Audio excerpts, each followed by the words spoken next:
Well, good morning, everyone. Good to see you. I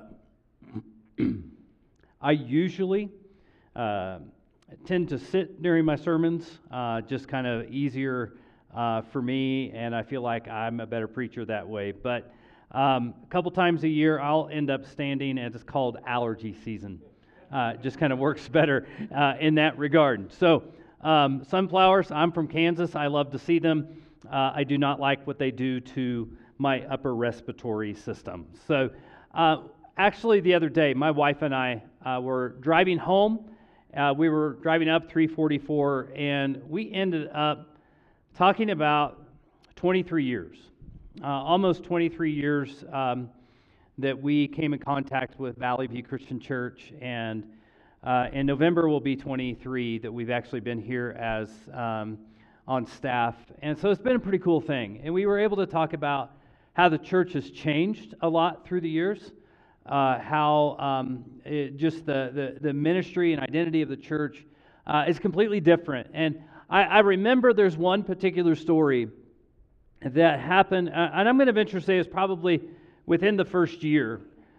There was a lady who was teaching Sunday school, and she came one Sunday after church, and she had her packet of all of the Sunday school material, and she handed it to me, and all she could get out is, "I quit."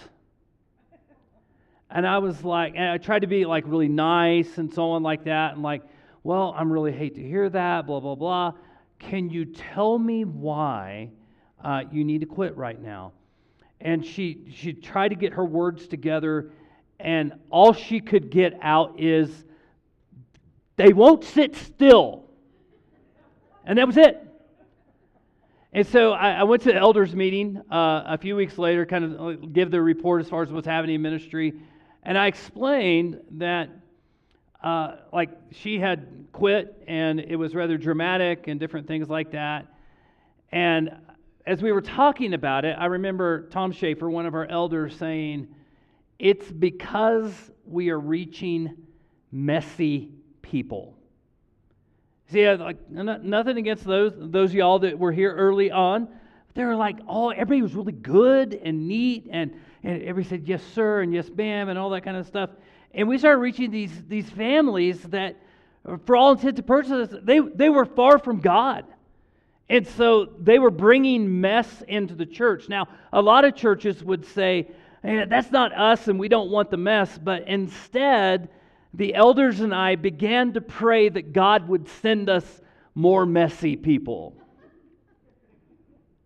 Because here's the reality.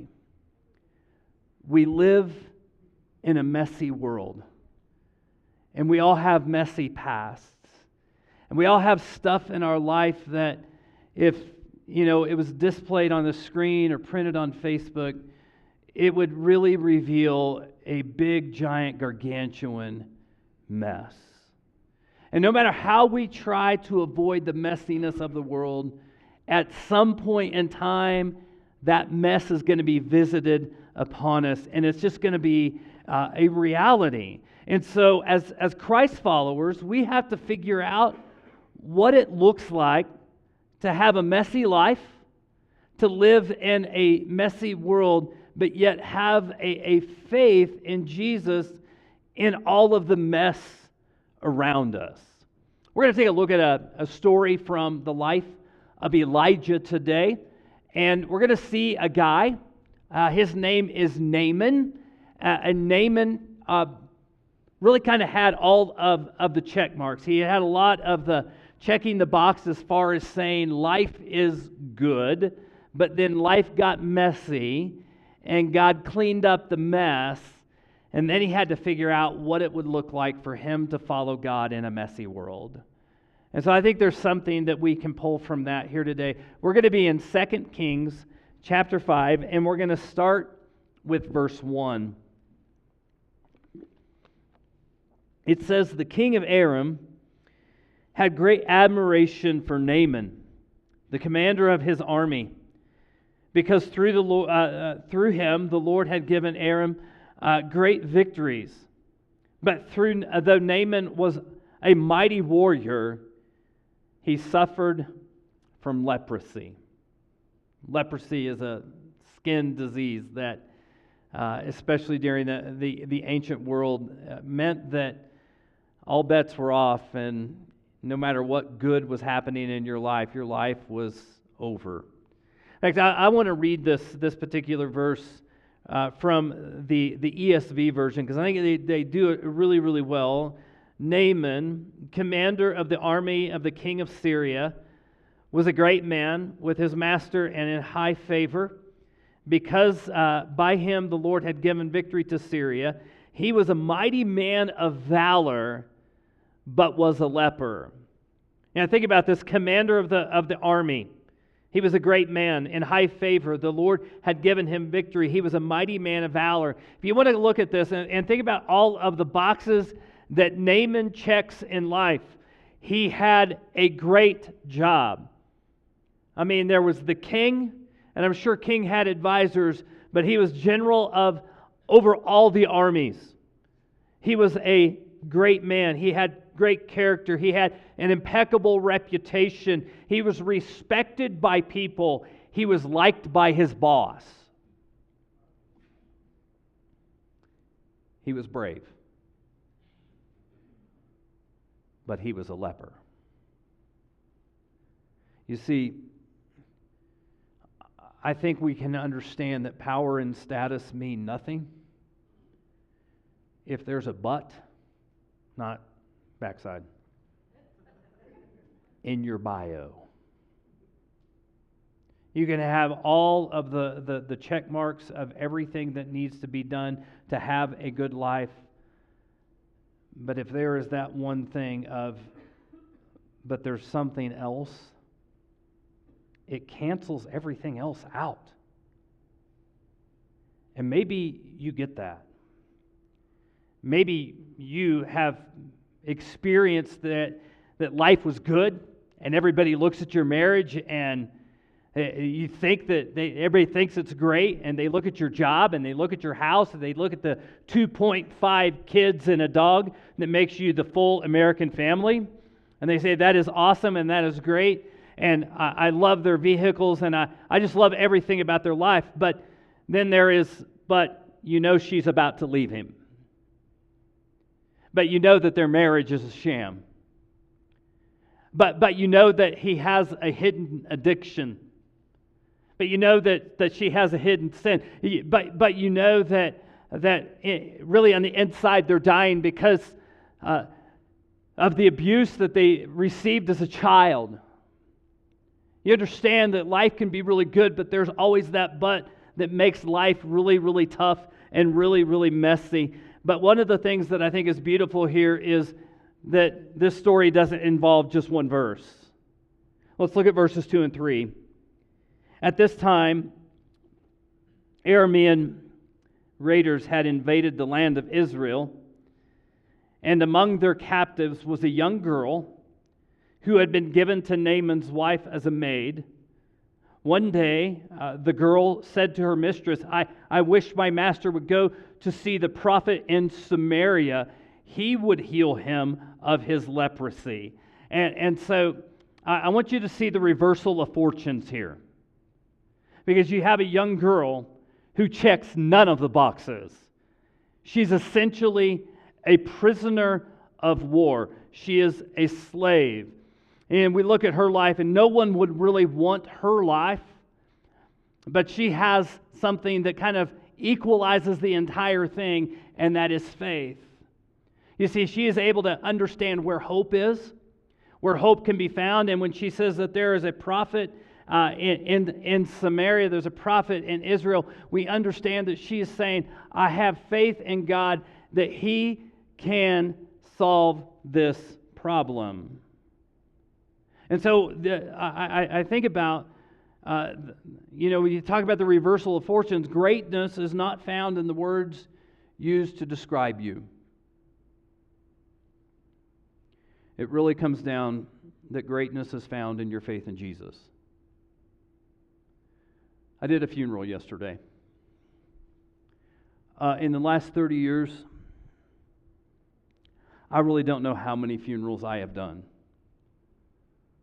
In fact, I've done so many funerals, people will come up to me and say, "You did my dad's funeral," and sometimes I'm like, I'd forgotten all about that one. But I can tell you that the one thing that matters more than anything else, when I'm standing up and I am talking about a person, I can spend all day, every day, talking about their greatness. But without faith in Jesus, it is all erased.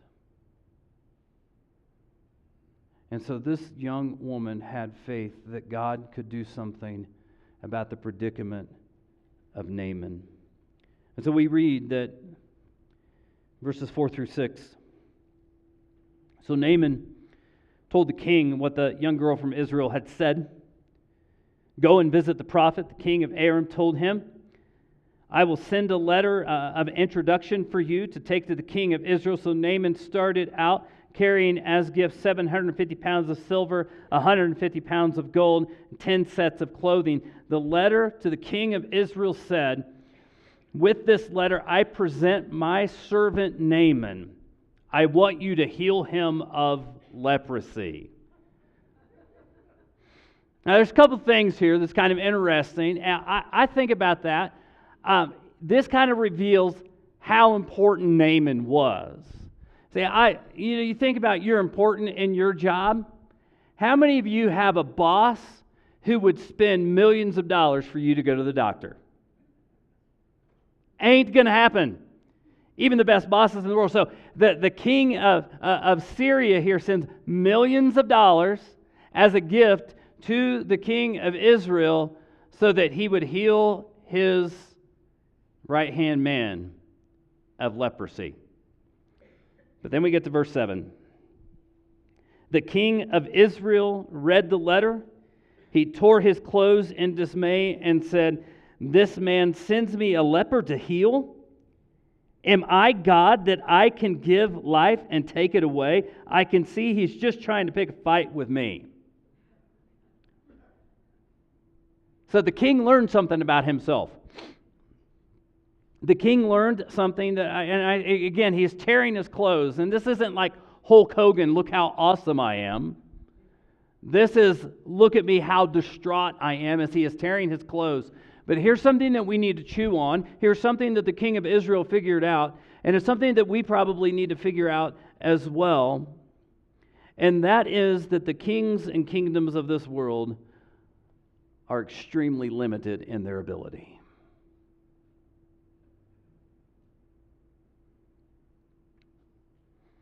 The kings and kingdoms of this world are extremely limited in their abilities.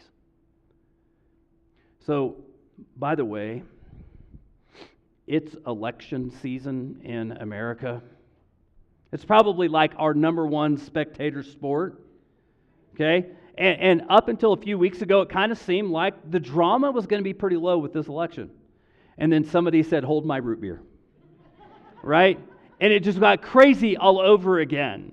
And listen, I don't want to trivialize the fact of the matter is that the people that rule over us in governmental authority, they can be very important. And they can cause a lot of good and they can cause a lot of damage. And so here in America, one of the things that we understand, we talk a lot about is economy and how they can kind of make or break the economy, right?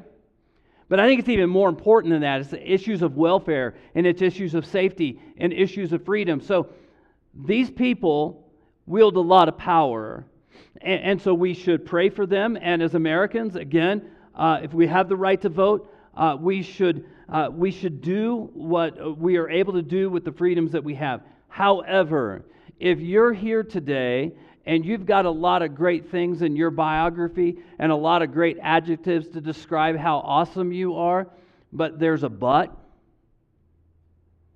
But my marriage is a sham or a wreck. By the way, we have a marriage retreat coming up. I'm going to put a shameless plug in for that. You just got medical results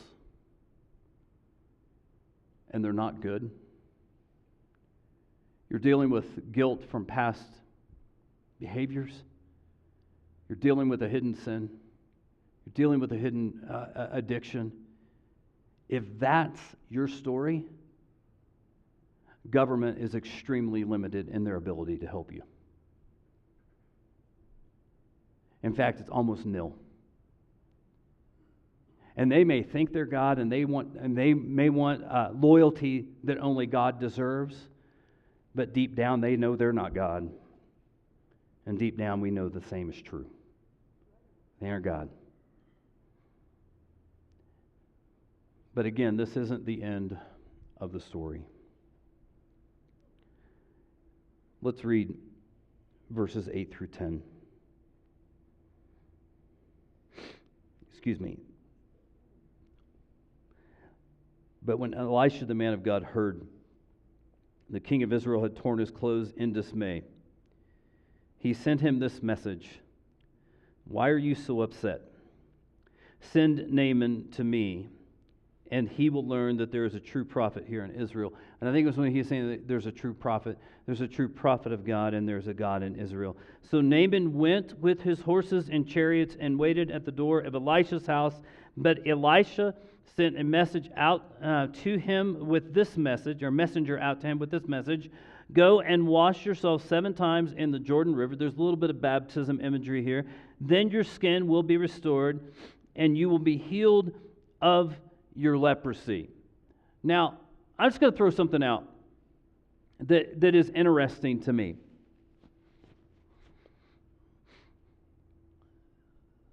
Maybe the second most important person in the nation of Syria is at your door.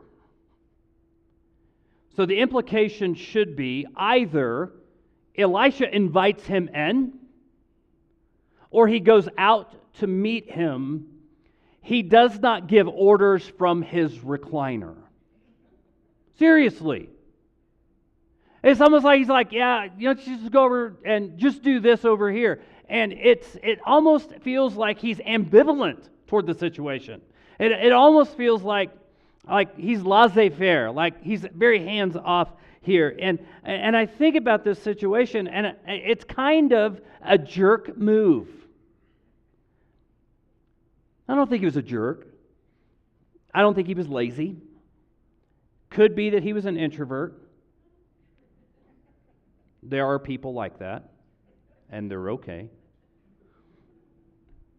I'm married to one, and my wife is married to another one. So, the reality is, maybe he had some insecurities. We do know that he was follically challenged. Wait on that one for just a moment. He was bald, and he got teased about it. I don't know why he didn't go out, but Naaman wasn't very happy. In fact, as we read in verses 11 through 14, this is how Naaman responded. Naaman became angry and stalked away. I thought he would certainly come out to meet me, he said. I expected him to wave his hand over the leprosy and call on the name of the Lord his God and heal me. Aren't the rivers of Damascus, the Abana, and the Pharpar better than any of the rivers of Israel? Why shouldn't I wash in them and be healed? So Naaman turned away and went away in rage. But his officers tried to reason with him and said, "Sir, if the prophet had told you to do something very difficult, wouldn't you have done it? So you should certainly obey him when he says, simply go and wash and be cured." So Naaman went down to the Jordan River and dipped himself 7 times as the man of God had instructed him, and his skin became as healthy as the skin of a young child, and he was healed. Now, I think about Naaman here. What did Naaman want? He wanted grandeur. He wanted the pizzazz. He wanted the flair. He wanted he wanted Elijah to come out and, do all this fancy stuff, right? But I think there's something for us to chew on. Because what God really wanted, what Elisha told Naaman to do, was simple obedience. And while we want grandeur and fanfare, God wants simple obedience from us. I think that's what God has always wanted from us. And I think if we're not careful, we can get at a place and a point where we get addicted to the fanfare and the pizzazz in walking with Jesus. I'm on Facebook, and I have friends that go to other churches and minister at other churches, and I can't tell you how many times I've heard people say, worship was lit. I don't know what that means. But if we're not careful, we're going to get like caught up into the emotion of it all, caught up in the grandeur of it all. I even think that even walking with Jesus, I think one of the things that we love to do is we be seen. And I don't know if you're aware that there's a little thing called a culture war going on. And there are culture warriors that feel like we got to win this battle. And so they're always inserting themselves into every issue that is going on in our culture. And sometimes we feel bad if we're not one of those people that is inserting ourselves and making our voice heard and demanding our rights. What if that's not God's will? What if He doesn't want us to be active participants in the culture war? What if He just wants quiet, simple obedience from us? In fact, the Apostle Paul told the Thessalonians this in 1 Thessalonians chapter 4, verse 11. Make it your goal to live a quiet life, minding your own business and working with your hands, just as we instructed you before.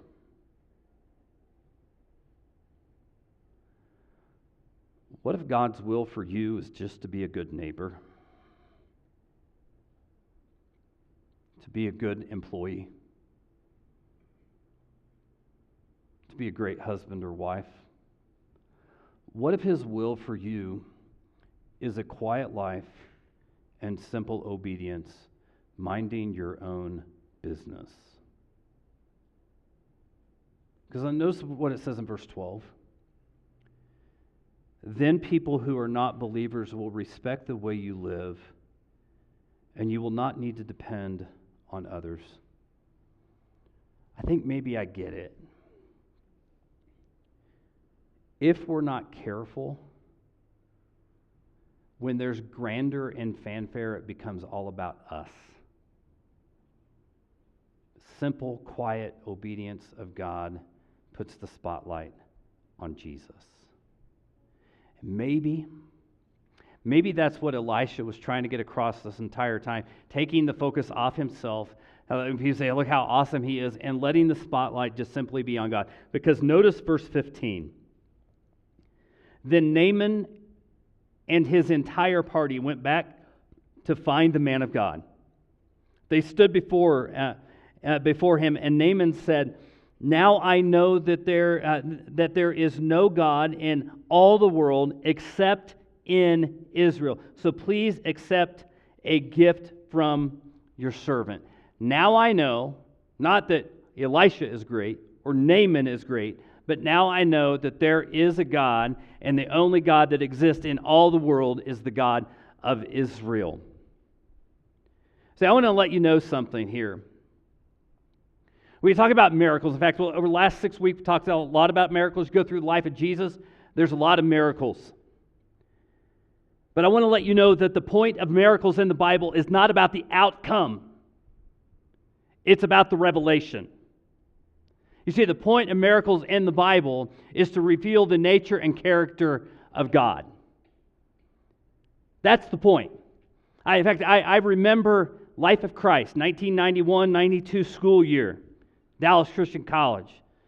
Clay Ham was the professor.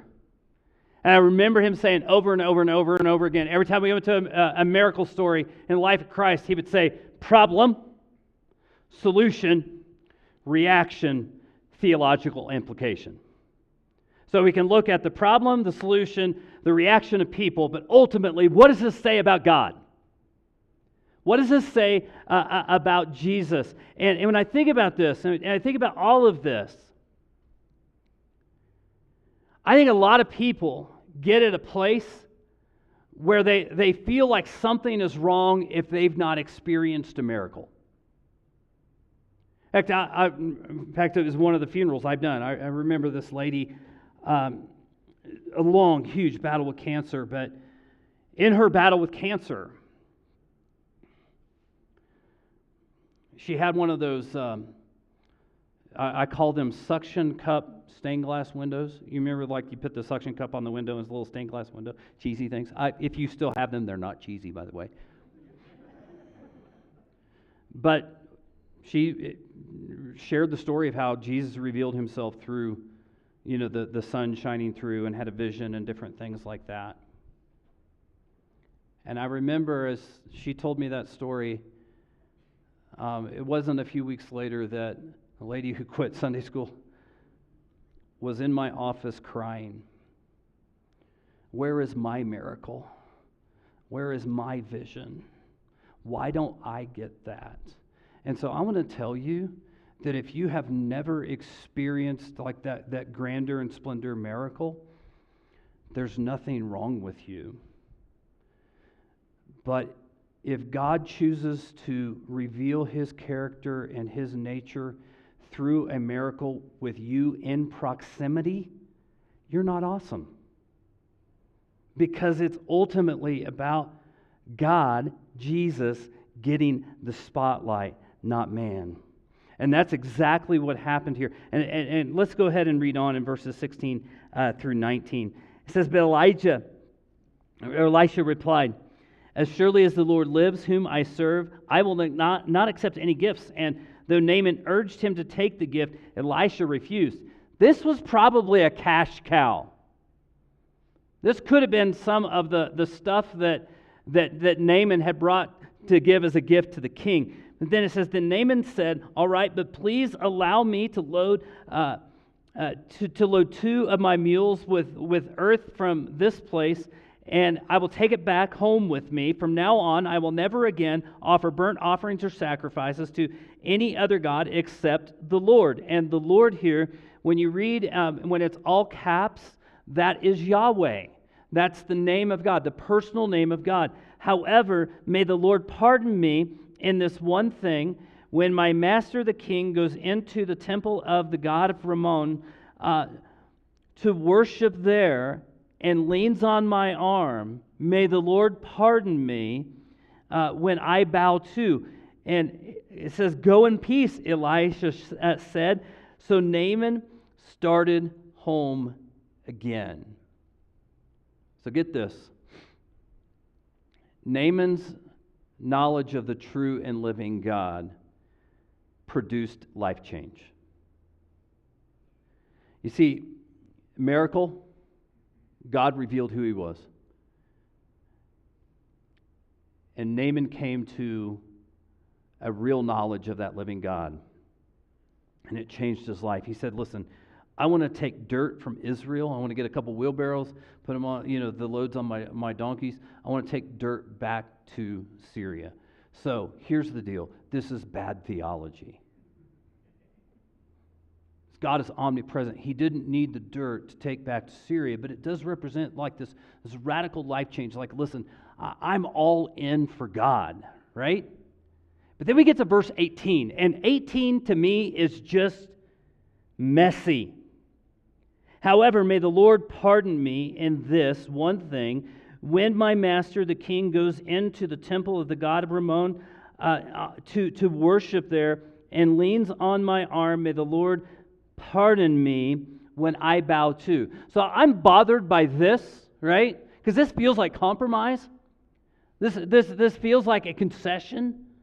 It just doesn't sit right in our, like, we want clear lines sort of thing. And then Elisha says, sure, go in peace.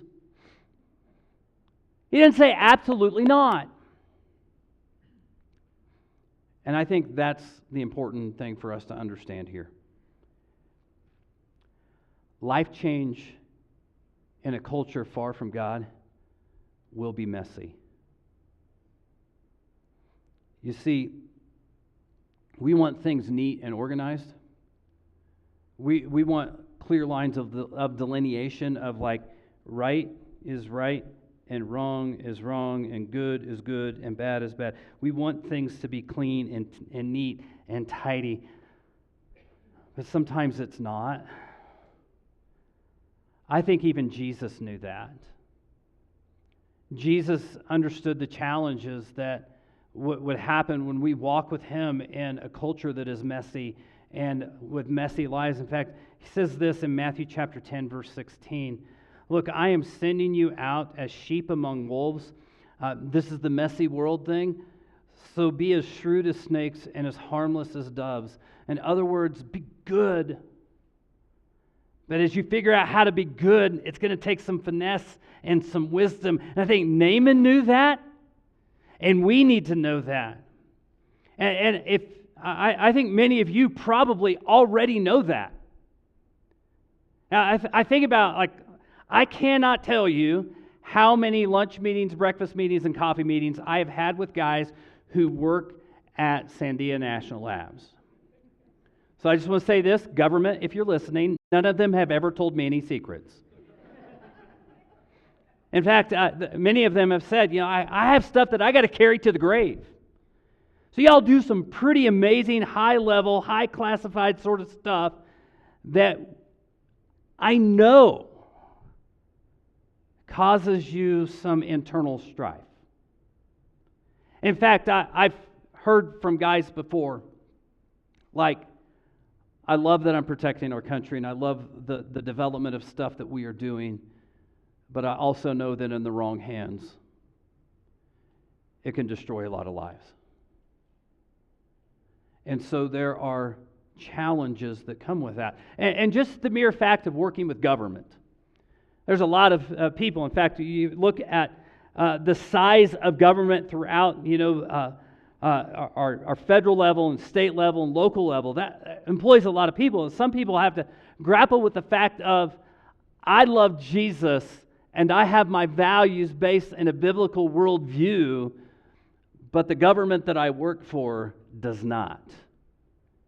And so it's sometimes a messy sort of thing to be in that. And I also think about sensitivity training. Many of you have gone through sensitivity training in your jobs. And more recently, many of you have gone through training about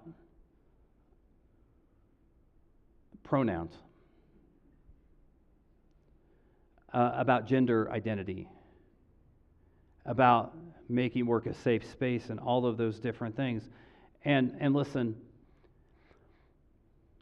you know what you believe, and you know your values, and you know your commitment to Jesus, but you also know that there's an obligation for you to love people as the image of God, and God's ultimate desire is to see people come to repentance, come to follow Jesus. And so it can be messy. And I've talked with medical professionals who have sometimes struggled with the medications that are kind of required for specific diagnoses, and sometimes medical tests that are needed. And to know that they're basically going through the red tape, but they're causing a whole lot of expense because insurance companies say you got to do this, and then you got to do this, and you got to do this, and you got to do this. And it's a struggle.